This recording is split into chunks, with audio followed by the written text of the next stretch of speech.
जल्दी से जल्दी इस वीडियो को लाइक कीजिए और अभी तक मेरे चैनल को सब्सक्राइब नहीं किया तो इस रेड कलर के बटन को दबा के सब्सक्राइब कीजिए और इस घंटे को बजा दीजिए फ्री में लेटेस्ट टेक्नोलॉजी वीडियो सबसे पहले देखने के लिए। तो पता ये लगा, जो लोग सोचते हैं कि साइंस बहुत तरक्की कर ली, वो दरअसल साइंस को पढ़ते नहीं हैं। साइंस तो अभी अपने इब्तदाई दौर में है। एक और मिसाल दे दूं, 2016 यानी पिछले साल Nobel prize for biology medicine जिस शख्स को मिला है वो जापान का साइंसदान है। उसको नोबेल प्राइज मिला इसलिए उसने ये तहकीक की कि जब इंसान रोजा रखता है यानी खाली पेट रहता है, हम रोजा और खाली पेट में फर्क है ना। जब मुसलमान होगा नियत रखेगा तो वो रोजा कहलाएगा, और गैर मुस्लिम है सिर्फ अपने हेल्थ के लिए रख रहा है तो वो खाली पेट रहना होगा।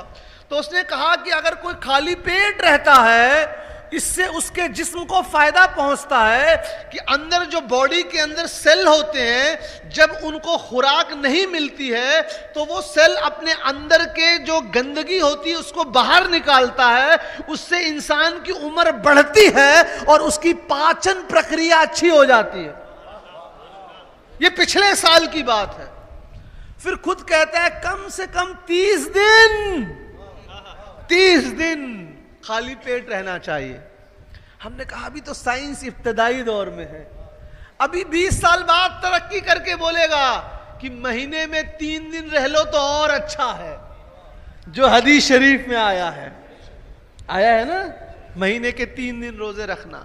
जब उसके बाद तरक्की करेगा तो ये तरक्की करके पता लगाएगा कि ये 3 दिन कौन से हैं, 13, 14, 15 चांद की तारीख। क्यों? तब वो ये पता लगा पाएगा कि चांद का जिस्म पर क्या असर होता है। ये आज जिसने भी बेसिक ज्योग्राफी पढ़ी है, you must have read about tides, ज्वार भाटा के बारे में पढ़ा होगा ना।